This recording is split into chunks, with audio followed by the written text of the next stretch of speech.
Hello दोस्तों, welcome back my YouTube channel. दोस्तों आज बात करेंगे जड़ से रिलेटेड जितना भी क्वेश्चन बनता है वो एकदम टोटल शुरू से अंत तक आप वीडियो के साथ बने रहिए। दोस्तों यहाँ से जड़ से जितना भी क्वेश्चन पूछा जाता है, जड़ हो गया, तना हो गया, पत्ते हो गया, फूल हो गया, फल, यहाँ से एक भी क्वेश्चन आपको छूटने को नहीं मिलेगा। दोस्तों आप किसी भी वर्तमान में किसी भी प्रतियोगिता परीक्षा की अगर तैयारी कर रहे हैं, उसमें ये साइंस का क्वेश्चन कह सकते हैं एक तरह से, या तो कह सकते हैं बायो का क्वेश्चन एक तरह से कह सकते हैं, कुल मिलाकर कह सकते हैं दोस्तों जीएस का क्वेश्चन बोल सकते हैं। यहाँ से जीएस का क्वेश्चन आपका एक भी क्वेश्चन यहाँ से छूटने को नहीं मिलेगा दोस्तों, क्योंकि वर्तमान में क्योंकि हर कम्पिटिटिव एग्जाम में साइंस का क्योंकि सिलेबस सब हर अगर अगर मान के चलिए दिल्ली में आप साइंस पढ़े तो ऐसा कोई ज़रूरी नहीं कि यूपी वाले का साइंस अलग है। दोस्तों आप जड़ पढ़ेंगे वहाँ वहाँ फिर यहाँ भी वह जड़ के बारे में वही पढ़ेंगे, तना के बारे में अगर वहाँ पढ़ते हैं तो तना के बारे में यहाँ भी वही पढ़ेंगे, क्योंकि कुल मिलाकर कह सकते हैं जड़, तना, पत्ते, फूल, फल ये सब अलग नहीं होता दोस्तों, सिर्फ तरीका बदल सकता है टीचर शिक्षकों का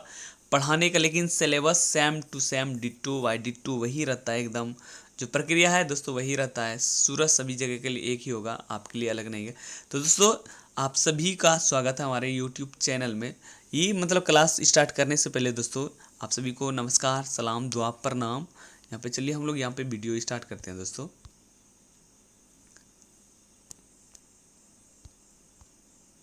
पादप आकारिकी मतलब प्लांट मॉर्फोलॉजी। आकारिकी शब्द का अर्थ होता है वह संरचना, क्या होता है दोस्तों, वह संरचना का अध्ययन, स्टडी ऑफ एक्सटर्नल स्ट्रक्चर। एक पादप, पादप मतलब पौधा होता है, बाहर से देखने पर उसमें जड़, तना, पत्ते, लीव्स मतलब फूल, फ्लावर, फल आदि दिखाई पड़ते हैं। आप सभी को स्वाभाविक सी बात है दोस्तों, किसी भी पेड़ पौधे में जड़ दिखाई देता है, पत्ते दिखाई देता है, फूल ऑब्वियसली सी बात है कि फूल दिखाई देगा, फल भी होगा। पादप आकारिकी प्लांट मॉर्फोलॉजी के अंदर नहीं इन्हीं संरचनाओं का अध्ययन होता है। इसमें से जड़, तना, पत्ते, फूल, फल इन सभी का अध्ययन किया जाता है। अब ये पादप आकारिकी के बारे में थोड़ा सा जान लेते हैं हम लोग यहाँ पे। पादप आकारिकी क्या, प्लांट मॉर्फोलॉजी। अंकुर जो होता है दोस्तों, प्रांकुर, प्लमनेट और मूलांकुर जो रेडिकल होता है, यहाँ पे रूट कैप और रूट हेयर। यहाँ पे ये जो मतलब कह सकते हैं जो मतलब एक असेंडिंग ऑर्डर में, या तो इससे छोटा छोटा एक बीज होता है दोस्तों, उसको जैसे आप मिट्टी में मिला के छोड़ देंगे तो उसमें थोड़ा सा क्या बोलते हैं, उसमें जैसे हम लोग चना खाते हैं उसमें थोड़ा सा हल्का सा थोड़ा सा वृक्ष निकलेगा, उसमें गजूर कह सकते हैं। फिर उसके बाद थोड़ा सा वृक्ष धीरे धीरे करके वो बड़ा पौधा बन जाता है धीरे धीरे। अब फिर जड़ का कार्य क्या होता है इसके बारे में जान लेते हैं हम लोग। जड़ों का कार्य, फंक्शन ऑफ रूट्स, यह पौधों को भूमि में स्थिर रखती है। मूल रोम, रूट हेयर्स तथा जड़ों को कोमल भाग जल और घुलित खनिज लवण का अवशोषण करते हैं। जड़ें अवशोषित जल एवं खनिज लवण को ऊपर की और तने और पत्ती में संवहन करता है।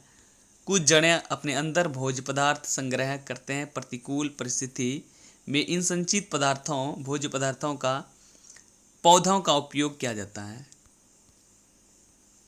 अब जड़ की विशेषता के बारे में जान लेते हैं हम लोग यहाँ पे।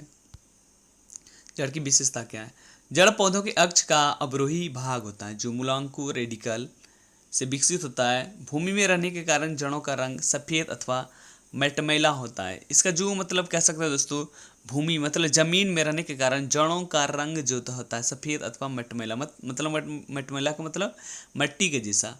जड़ों पर तनों के समान पर्व नोट्स एवं पर्व संधियाँ नहीं पाई जाती है। पौधों की वृद्धि धनात्मक गुरुत्वानुवर्ती और धनात्मक जलानुवर्ती और ऋणात्मक प्रकाशानुवर्ती, इसमें इस तरह से इस प्रकार से प्राप्त किया जाता है। आप यहाँ पे नीचे जाएंगे दोस्तों, यहाँ पे हम लोग जड़ों के प्रकार के बारे में जान लेते हैं।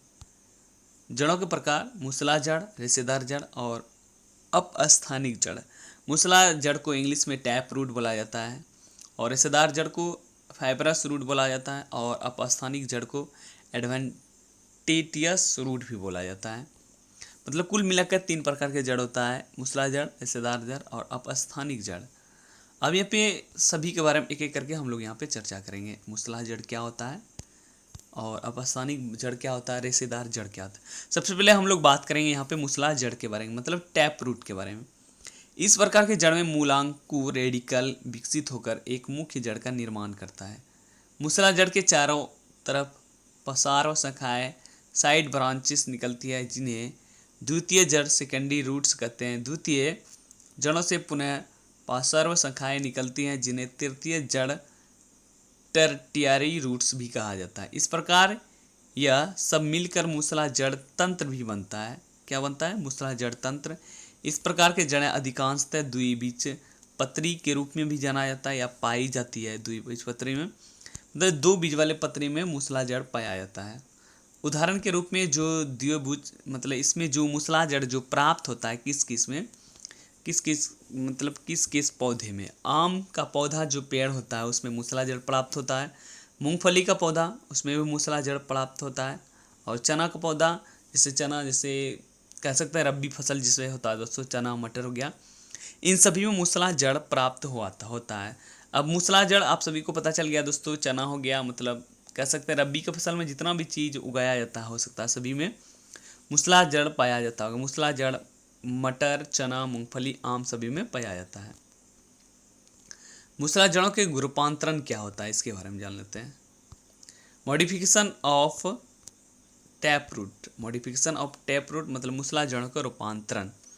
कुछ पौधों में मूसला जड़ें खाद्य पदार्थों का संचय करके फूड स्टोरेज मोटी तथा मांसल हो जाती तथा इस कारण इनकी आकृति भी बदल जाती है। आकृति के आधार पर मूसला जड़ के विभिन्न नाम से पुकारा जाता है।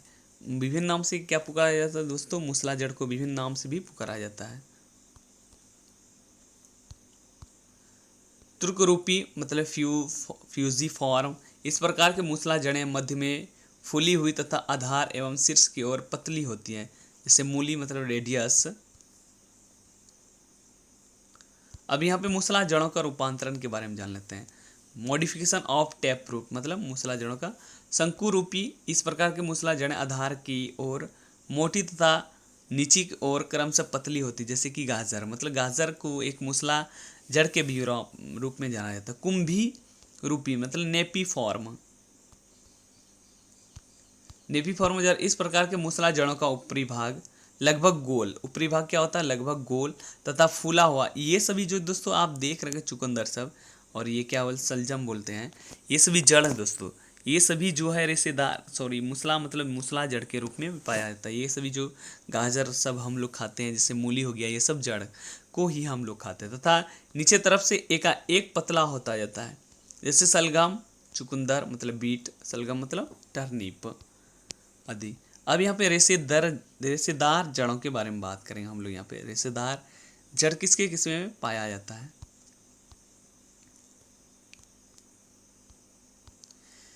रेशेदार जड़ जब पौधे के आधार से एक साथ एक जैसे आकार वाली जड़ें निकलती हैं तो इन्हें रेशेदार जड़ तंत्र फाइबरस रूट कहा जाता है। मतलब जब पौधे के आधार से एक साथ एक जैसी मतलब एक के साथ एक जैसी आकार वाली जड़ें निकलती हैं तो इन्हें रेशेदार जड़ तंत्र मतलब फाइबरस रूट कहते हैं। इस प्रकार की जड़ें एक बीजपत्रीय पौधा और मोनोसाइटोलेडोनस में पाई जाती है। मतलब इसका जो जैसे गेहूँ हो गया, चावल हो गया, घास हो गया आदि को जड़ें रेशेदार होती है। इन सभी का जो जड़ें होता है दोस्तों, सभी का जड़ें जो होता है रेशेदार होता है। अपस्थानिक जड़ क्या होता है इसके बारे में जान लेते हैं। अपस्थानिक जड़ एडवेंटिटियस रूट। इस प्रकार की जड़ मूलांकुर के अतिरिक्त पौधे के किसी अन्य भाग से विकसित होने वाली जड़ों को अपस्थानिक जड़ भी कहा जाता है। एडवेंटिटियस रूट क्या होता है? स्तंभ मूल और प्रोप रूट्स और अब स्तंभ मूल जो इस टिल्ट रूट की कहा जाता है, जिसको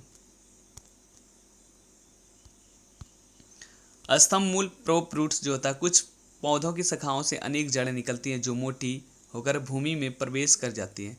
इस प्रकार ये वृक्षों की लंबी एवं मोटी शाखाओं की सहारा प्रदान करती हैं। इस प्रकार की जड़ें स्तंभ मूल प्रोप रूट कहलाती, जैसे बरगद। ये सब जो होता है दोस्तों, ये अपस्थानिक जड़ के रूप में पाया जाता है। आप सभी देखे होंगे जैसे बरगद में दोस्तों उसके मतलब डाली जो होता है दोस्तों, मोटा मोटा डाली उसके या साइड से या ऊपर से वो जड़ निकल के फिर से जमीन के अंदर मतलब फिर से प्रवेश कर जाता है। किसी किसी जगह ऐसा देखा जाता है दोस्तों, आप जड़ ही एक पौधे के रूप में जब मतलब विकसित होता है एकदम, आपको पता नहीं चलेगा कौन सा मैन वृक्ष होता है, कभी नहीं पता चलेगा। अब अस्थानिक जड़ क्या होता है? एडवेंटेटियस रूट्स, अवस्थम मूल जो होता है, इसके बारे में भी जान लेते हैं। इस प्रकार की जड़ें मुख्यतः तने के आधार के समीप से निकलकर भूमि में तिरछी प्रवेश करती है और पौधे को यांत्रिक प्रदान करता है, जैसे कि मक्का मक्का मक्का मक्का और गन्ना। गन्ना का मतलब होता है दोस्तों जो केतारी होता है। मक्का का मतलब जो मक्का, जैसे भुट्टा जिसको हम लोग कहते हैं, देसी भाषा में भुट्टा कह सकते हैं। अब यहाँ पे देखते हैं हम लोग दोस्तों न्यूमेटाफोर क्या होता है। न्यूमेटाफोर के बारे में जान लेते हैं।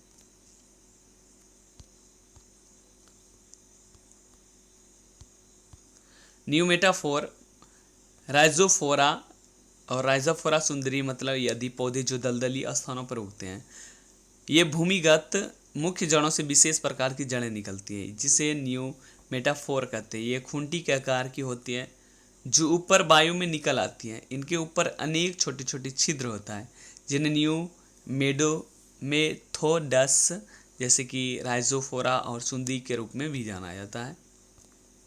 अब यहाँ पे प्रीवियस ईयर क्वेश्चन का दोस्तों, यहाँ पे आप सभी को ये क्वेश्चन का आंसर आप सभी को कमेंट बॉक्स में दे देना दोस्तों। आप जितना भी थ्योरी पार्ट देखें दोस्तों, यहाँ से आप वर्तमान में किसी भी चीज़ का प्रतियोगिता परीक्षा अगर तैयारी करते हैं, यहाँ से देखने को मिलेगा दोस्तों आपको क्वेश्चन। जैसे मूलांकर से विकसित होने वाली जड़ें क्या कहलाती है? फर्स्ट क्वेश्चन नंबर फर्स्ट के बारे में बात करेंगे दोस्तों। हम लोग यहाँ पे चर्चा कर ही लेते हैं। मूलांकुर से विकसित होने वाली जड़ें क्या कहलाती है? तो इसका आंसर हो जाएगा मूसला जड़ें कहलाती है दोस्तों। दूसरा क्वेश्चन, निम्नलिखित में से कौन सी जड़ नहीं है इनमें से? आलू, गाजर, मूली, शकरकंद। आलू इनमें से जड़ नहीं है दोस्तों, क्योंकि आलू एक तना के रूप में पाया जाता है। क्वेश्चन नंबर 3, अवस्थम मूल पाई जाती है किसमें? चावल में, गन्ने में, मूंगफली में, चने में। तो 3 का आंसर हो जाएगा गन्ना में पाया जाता है, अवस्थम में। क्योंकि उनसे आप देखते होंगे दो चीज़ों में गन्ने के एक पौधे में पाई जाते हैं अवस्थम्भ जड़, और कह सकते हैं बरगद का पेड़, और जैसे केतारी जिसको बोलते हैं हम लोग, गन्ना बोलते हैं उसको, उसमें पाया जाता है। क्वेश्चन नंबर 3 का बी नंबर आंसर हो जाएगा। क्वेश्चन नंबर बी के बाद क्वेश्चन नंबर 3 के बाद क्वेश्चन नंबर 4 के बारे में बात कर। स्तंभ होता है किसमें? मूसला जड़े में, पुलकित जड़े में, शाखान्वित जड़े में, अपस्थानिक जड़े में। तो 4 का आंसर डी नंबर हो जाएगा दोस्तों। स्तंभ मूल जो होता है अपस्थानिक जड़ों में होता है। स्तंभ मूल पाए जाते हैं किसमें? गन्ने में, बरगद में, मूंगफली में, चने में। आप सभी को पता है दोस्तों, स्तंभ जो जड़ पाया जाता है वो बरगद में पाया जाता है। किसमें? बरगद में पाया जाता है। जड़ें विकसित होता है किसके? पांकुर से, मूलांकुर से, तने से, पत्ती से। 6 का आंसर हो जाएगा यहाँ पे बी नंबर। मूलांकुर के द्वारा जो है जड़ें विकसित है। ग्रुप डी में 2018 में क्वेश्चन ये पूछा गया है। ये क्वेश्चन जितना भी दोस्तों है देख रहे हैं आप लोग, ये जो क्वेश्चन देख रहे हैं दोस्तों आप सभी, ये सभी क्वेश्चन जो है दोस्तों क्वेश्चन प्रीवियस ईयर का क्वेश्चन है। अब क्वेश्चन नंबर 7 के बारे में बात करते हैं। शंकु रूपी जड़ का उदाहरण क्या है? चुकंदर है, मूली है, गाजर है, सरसों। इनमें से जो शंकु रूपी का जड़ का उदाहरण है गाजर के रूप में निम्नलिखित में से कौन सी कुंभी रूपी जड़? कुंभी रूपी क्वेश्चन नंबर 8 का है मक्का, गाजर, चुकंदर और मूली। तो क्वेश्चन नंबर 8 का हो जाएगा आंसर दोस्तों। चुकंदर जो है कुंभी रूपी के रूप में जाना जाता है। क्वेश्चन नंबर 9, तुर्क रूपी जड़ का उदाहरण कौन सा है इनमें से? गाजर, बरगद, मूली और गन्ना। तो क्वेश्चन नंबर 9 का आंसर हो जाएगा मूली जो है दोस्तों तुर्क रूपी जड़ के नाम से भी जाना जाता है। क्वेश्चन नंबर 9 के बाद क्वेश्चन नंबर 10 के बारे में बात करें। निम्नलिखित में कौन सा मिलान सही रूप है? तो मिलान इनमें से हो जाएगा दोस्तों, इसका फर्स्ट का ए का 2 नंबर हो जाएगा, मूसला जड़ हो जाएगा। बी का हो जाएगा 4 नंबर होगा दोस्तों, रेशेदार जड़ होगा। और सी का हो जाएगा 1 नंबर हो जाएगा। और डी का 3rd नंबर, इसका आंसर हो जाएगा 2 नंबर। 10 का आंसर हो जाएगा दोस्तों यहाँ पे 2 नंबर आंसर हो जाएगा। अब क्वेश्चन नंबर 11 के बारे में जान लेते हैं हम लोग यहाँ पे। निम्नलिखित में से सभी पौधों में डैश को छोड़कर रेशेदार जड़ें होती है। क्वेश्चन नंबर 11 का आंसर होगा चुकंदर। क्वेश्चन नंबर 12, अपस्थानिक जड़ निम्न में से किसमें पाया जाता है? अपस्थानिक जड़ गन्ना हो गया, मक्का हो गया, बांस हो गया दोस्तों। क्वेश्चन नंबर 12 का सी नंबर आंसर हो जाएगा यहाँ पे। ये CG टेट छत्तीसगढ़ स्टेट जो है 2017 में पूछा गया। क्वेश्चन नंबर 13 और 14 के बारे में जान लेते हैं हम लोग यहाँ पे। लास्ट क्वेश्चन, पादपों में जड़ों की वृद्धि होता है। ये RRB LP 2018 में क्वेश्चन पूछा गया। 13 का क्वेश्चन नंबर सी नंबर है, ऋणात्मक प्रकाशनुवर्ती हो जाएगा। न्यू मेटाफोर्स का क्या कार्य है दोस्तों? तो इसका आंसर हो जाएगा यहाँ पे श्वसन के लिए ऑक्सीजन प्राप्त करना। तो दोस्तों thanks for watching this video दोस्तों।